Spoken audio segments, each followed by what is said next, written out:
Bueno, estamos en Nueva York otra vez, y esta vez en el centro de posgraduados de la City University de Nueva York, que está delante del Empire State. Y hemos venido a esta universidad porque aquí está un profesor, el profesor Joe Dauben, que es, sin lugar a dudas, el matemático que mejor ha sabido explicar a sus alumnos primero y a muchas audiencias, incluidas las de la BBC después y la nuestra, por qué las matemáticas y la ciencia surgieron para resolver problemas muy concretos y cotidianos de la gente, para medir los espacios en que habitaban, los espacios que trabajaban, para medir con una estaca la distancia a la que estaba el sol, y de eso es de lo que va hoy Redes.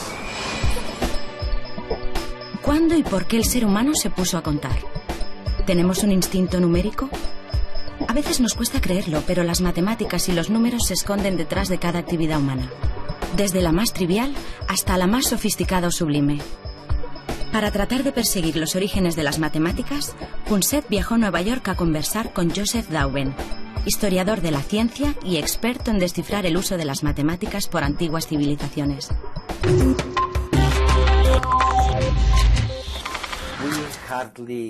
Ahora apenas sabemos, por primera vez, cuando empezamos a hablar, los orígenes del lenguaje.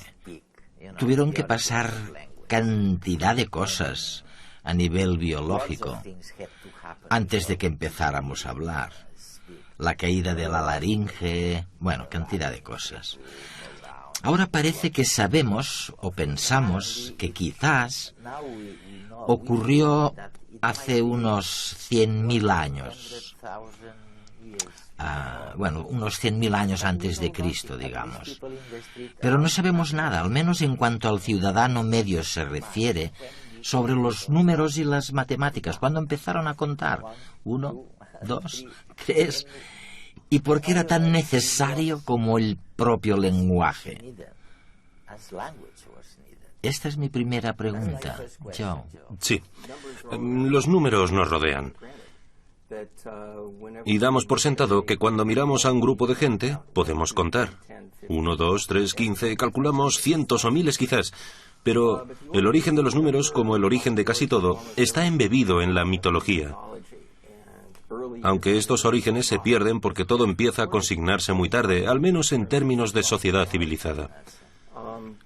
Probablemente uno de los ejemplos más primitivos de números lo encontramos en esta tabla de arcilla babilónica. ¿Que es de hace 3.000 años? Probablemente es del 1500 a.C.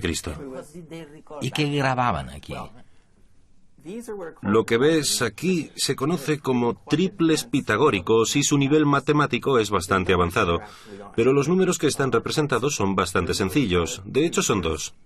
Hay uno que representa la unidad y otro que representa las decenas.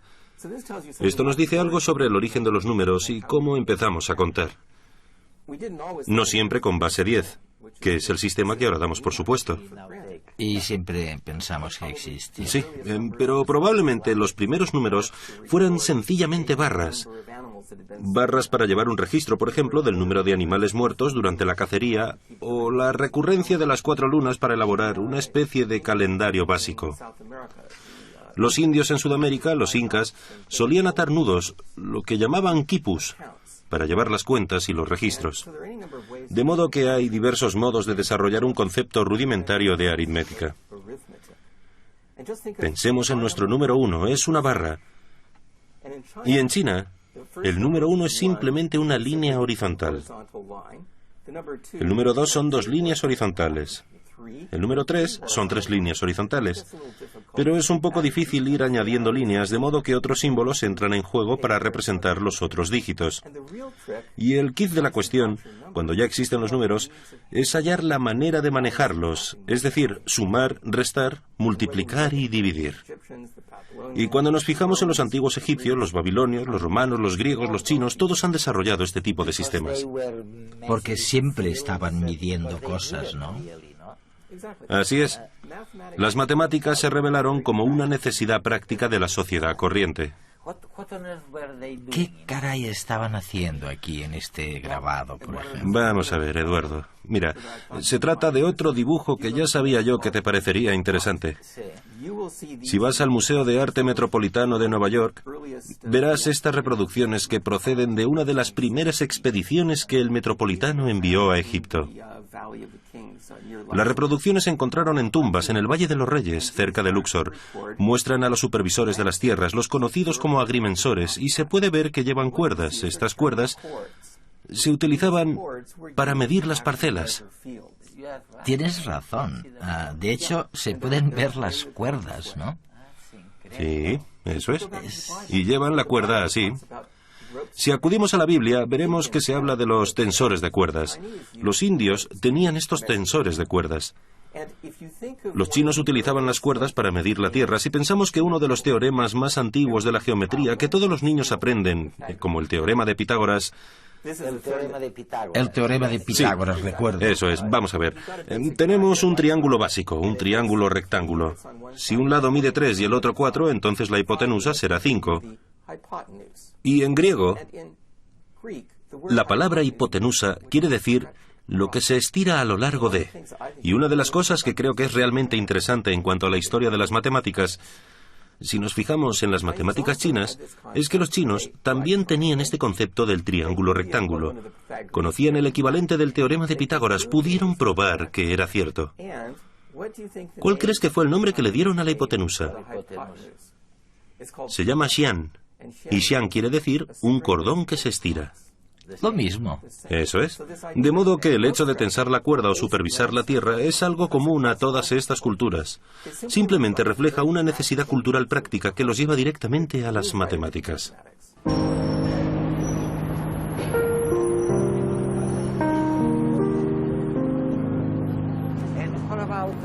¿Y cuál fue el paso siguiente? Probablemente la astronomía, no medir lo que estaba ocurriendo en el día, en la noche. Bueno, mira el Sol. Podríamos decir, ahí está el Sol. ¿A qué distancia se encuentra? En principio podríamos medirla o encontrar maneras de hacerlo, cogiendo un polo como este, y ver la distancia a la que quedan las sombras que proyecta el Sol. ¿Mediríamos la distancia? ¿Lo probamos? Sí. Vamos a ver, Eduardo, vamos a hacer un pequeño experimento. Si quieres ver a qué distancia se encuentra el Sol, coges un palo como este. Mides la distancia aquí. Bueno, es la misma que esta línea. Usamos la trigonometría y podemos calcular a qué distancia se encuentra el Sol.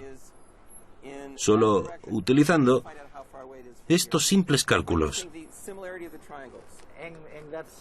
Y así es como se utilizaban las matemáticas hace miles de años, ¿no? Sí. Con triángulos muy simples. Lo encontramos en los antiguos griegos también. Es algo que nos rodea. Y cuando pensamos en ello, veremos que se produce de forma muy natural. Es simplemente una aplicación muy sencilla, con resultados muy profundos. Contamos. 1, 2, 3. Tienen números las horas y los calendarios. Todas las medidas de las cosas. Las recetas de cocina, las postales, las direcciones.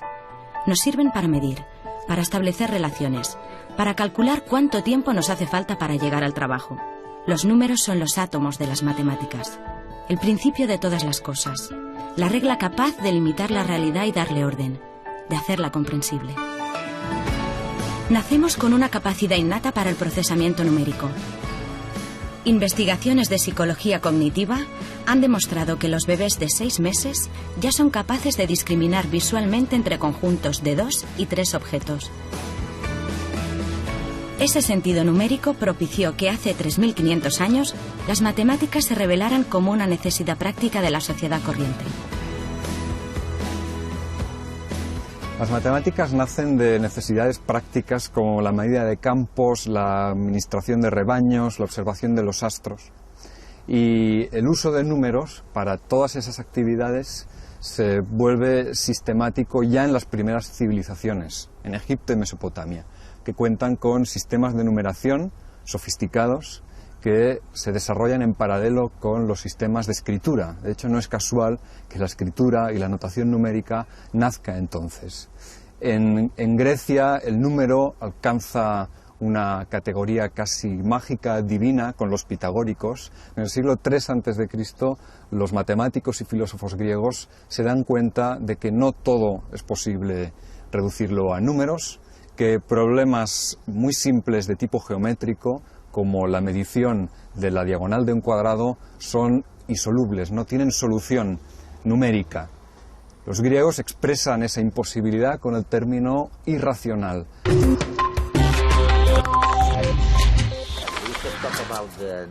Hemos hablado de los números, de que se utilizaron para medir la Tierra, para medir la astronomía.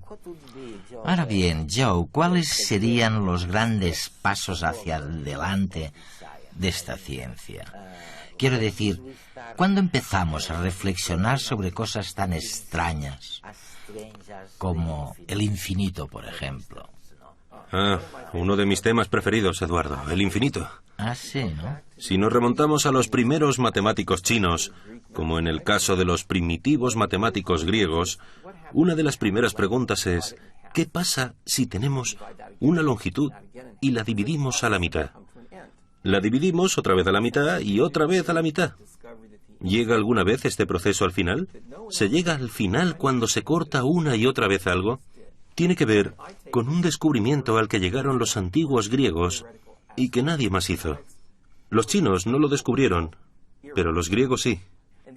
Para mí es el primer paso hacia las matemáticas teóricas abstractas. Descubrieron lo que llamamos los números irracionales. Al principio, los antiguos pitagóricos creyeron que todo podía describirse en términos de números enteros o de fracciones. Entonces alguien tuvo la brillante idea de preguntar: bien, si tenemos un cuadrado y un lado es 1, ¿cuál es la longitud de la diagonal? Y los pitagóricos dijeron: debe de haber alguna fracción a o b que nos dé la longitud de la diagonal. Pero resulta que dicha fracción no existe. No existe porque la longitud de la diagonal está en números irracionales. Los griegos los llamaban números inconmensurables, pero no se puede expresar como fracción. Fue una idea muy revolucionaria para los antiguos pitagóricos, que eran una hermandad secreta en la que todos los miembros prometían guardar silencio. Y uno de los secretos fue que la diagonal del cuadrado era inconmensurable a partir del lado. No se podía valorar. ¿Y cómo se acabó sabiendo? Alguien traicionó el secreto, supongo, ¿no? Alguien se fue de la lengua. Se llamaba Hipaso. La leyenda dice que por eso lo ahogaron en el mar. Es una historia mitológica, pero tiene un significado real porque fue un descubrimiento de la magnitud que hasta los dioses se preocuparon de que se hubiese revelado el secreto. Pero para Platón no se trató de una tragedia de las matemáticas, no fue un problema. Fue un gran descubrimiento el que la mente humana pudiera revelar y probar la existencia de aquello que no era evidente en absoluto. Y solo se podía hacer mediante el pensamiento profundo, por tener cerebros. Eso es, y para mí este es el principio de las matemáticas teóricas reales. Los griegos se percataron de que podían trazar sin problemas la diagonal de un cuadrado. En cambio, si querían cuantificarla tomando una unidad como medida y cogían una vara, fuera del tamaño que fuera, y la intentaban colocar un número entero de veces sobre ella, veían incrédulos que simplemente era imposible. Para los griegos aquel era un problema abstracto, teórico, y provocó que las matemáticas se extendieran en dos. Por un lado se situó todo aquello que se podía contar, que crecía de uno en uno, como los números. 1, 2, 3, 4. Y al otro lado, aquello que aumentaba de forma continua, como el área de un cuadrado o el volumen de una esfera. Esta división persistió durante siglos e incluso se tradujo a nivel social. Las matemáticas del número se relacionaron con los oficios y las cosas prácticas, mientras que las matemáticas de la geometría, mucho más abstractas, se vincularon a la filosofía e intentaron buscar razones para explicar cómo es el mundo.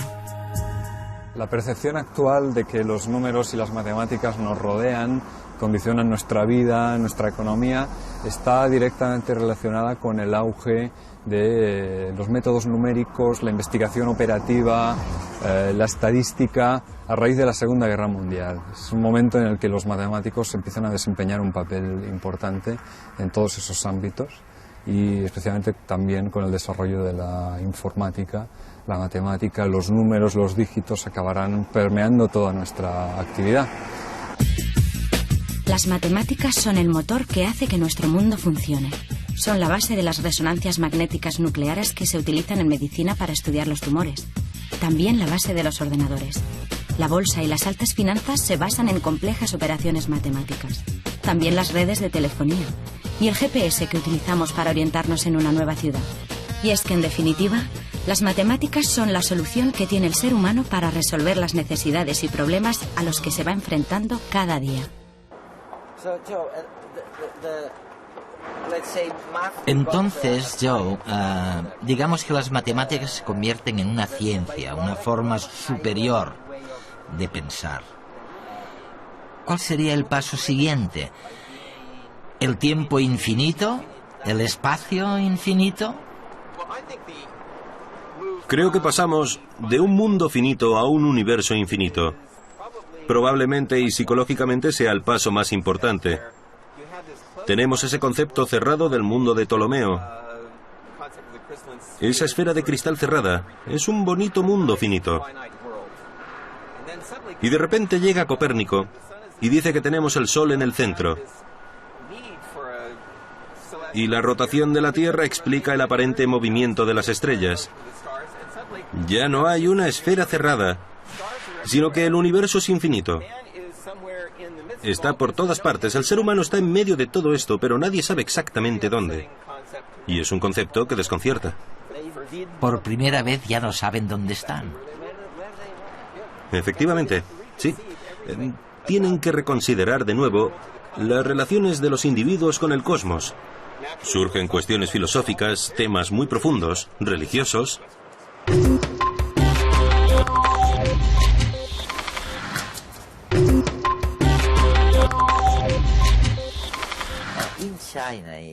En China, en la historia de la ciencia en China, se ha dicho que la clase dirigente era bastante dogmática y que no se interesaba demasiado por las ciencias prácticas. Quiero decir, cosas como la acupuntura o el estudio del ritmo cardíaco. Les interesaban cosas más abstractas. ¿Cuál es tu visión después de haber estudiado todo eso? Quiero decir, lo que fue realmente útil, ¿es el fruto de alguna mente individual? ¿O fue la clase dirigente la que tuvo que ver con este conocimiento nuevo? Creo que los chinos son muy pragmáticos. Pero si nos fijamos en todas las culturas, todas están preocupadas por las necesidades de la vida diaria. China era una gran cultura, incluso en la antigüedad, y tenía una burocracia increíble. Dicha burocracia necesitaba gente formada. De modo que había un pequeño segmento de la población que era muy instruido, los burócratas, los dirigentes del gobierno. Eran los que se ocupaban de los impuestos, la vigilancia de la tierra. Los que medían. Eso es, las mediciones. Había graneros, se almacenaba arroz, se pagaba por el arroz. Se daba un salario a los soldados. Tenían que tener gente que se encargara de la contabilidad, de llevar los registros, de hacer todas estas cosas. Y lo hacían con cosas así. Eso es un documento muy interesante. Mira, lo voy a sacar para que lo veas, Eduardo, porque es la muestra más antigua que tenemos de las primeras matemáticas chinas. Vamos a ver, aquí tenemos tiras de bambú con problemas matemáticos. Unos 70 problemas matemáticos, entre casi 200 en estas tiras de bambú. Son problemas que explican cómo recaudar impuestos, cómo calcular el área de un campo o el volumen de una estructura concreta para una tumba que se está excavando. Así que son distintos problemas de la vida diaria.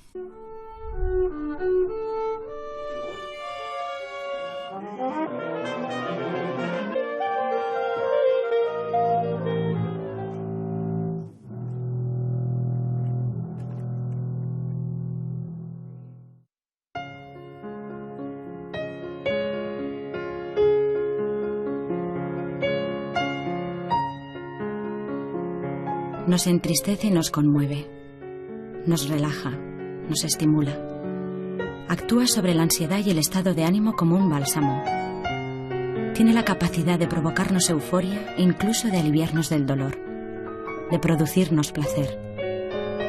Y en buena medida, que nos despierte todas esas emociones o que nos parezca más o menos bella, depende de las matemáticas que contiene. El pentagrama es como una gran fórmula matemática, en la que el músico coloca los factores, que son las notas, y que reparten compases, ritmo, melodías, escalas. Pitágoras fue el primero en establecer la relación entre música y matemáticas. Se dio cuenta de que las melodías se podían medir por medio de razones de enteros, de que existía una relación entre tonos que sonaban armónicos y que los instrumentos de cuerda sonaban bien gracias a la distancia que separaba una cuerda tensa de otra.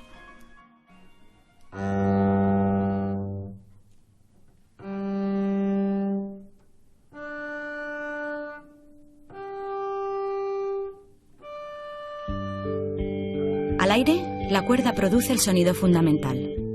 Pero si la dividimos en proporciones, nos da la serie de los armónicos.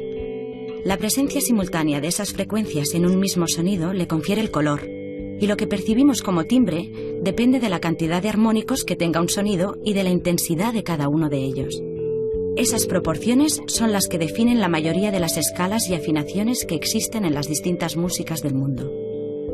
Y aunque entre las diferentes culturas existe una gran diversidad de tipos de escalas, lo cierto es que también hay una serie de similitudes, lo que permite pensar que en músicas muy alejadas geográfica e históricamente subyacen unos principios universales basados en conceptos matemáticos.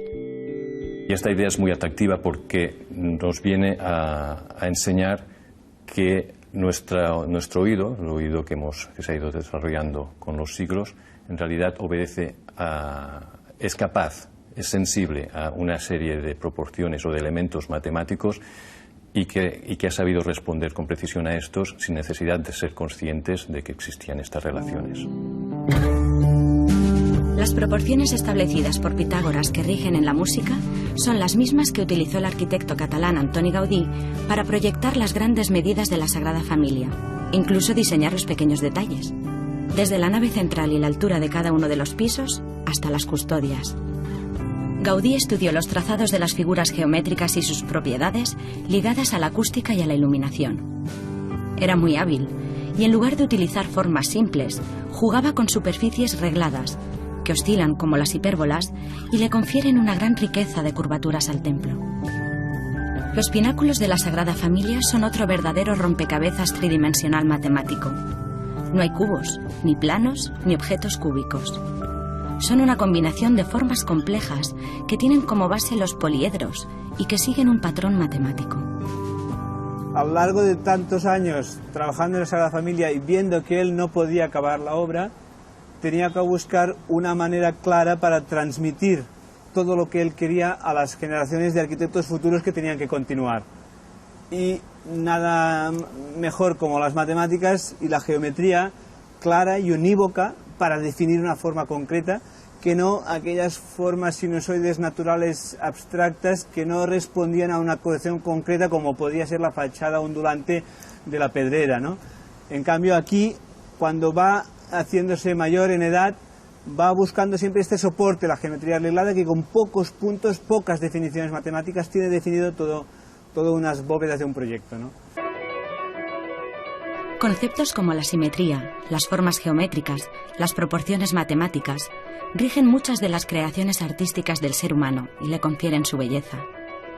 La danza, por ejemplo, conlleva una visión más dinámica del mundo de las proporciones. En ella las matemáticas se manifiestan en forma de procesos, desarrollos lógicos en acción. Muchas composiciones flirtean con la geometría, con patrones y secuencias numéricas. A lo largo de la historia y en todas las culturas, las matemáticas y el arte han estado profundamente relacionados. La belleza de la Sagrada Familia, de una rosa o de una fuga de Bach, no sería tal sin los principios matemáticos que encierran. Inconscientemente, reaccionamos a esas relaciones matemáticas aún sin entenderlas. Son un lenguaje universal del que el ser humano se ha servido, se sirve y se servirá para crear. Es mágico, quiero decir, probablemente la ciencia fue mágica en sus orígenes. Pero, ¿tienes ejemplos de este vínculo entre la magia por un lado y la ciencia por otro? En China. ¿En China? Bueno, de hecho es interesante porque en 1899, creo, se hizo un descubrimiento en China de lo que llamamos los huesos de oráculo. De hecho, hay un ejemplo aquí mismo de cómo son esos huesos de oráculo. Es el yeso o la parte inferior del caparazón de una tortuga. Y lo que ocurre es que los huesos de la tortuga se queman, por lo que el hueso se agrieta. Después se interpretan esas grietas y se inscriben en dichos huesos los primeros caracteres chinos.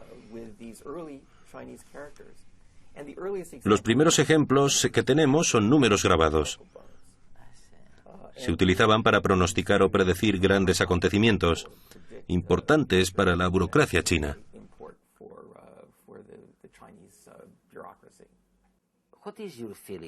¿Qué crees? Oye, Joe, ¿crees que la religión era más poderosa en aquellos tiempos que hoy en día? ¿O que las cosas no han cambiado mucho?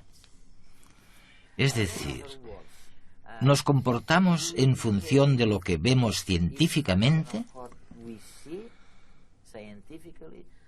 ¿O seguimos comportándonos en función de lo que creemos, de nuestras convicciones?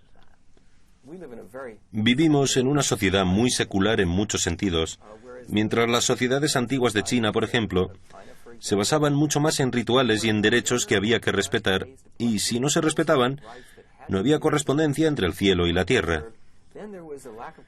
No creo que en el siglo XXI tengamos este mismo sentido de conexión con el cielo,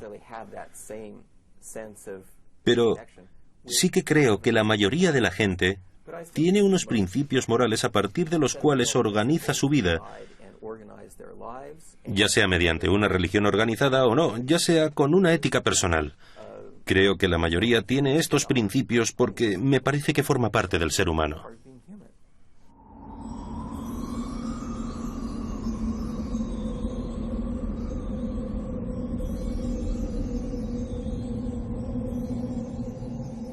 Ah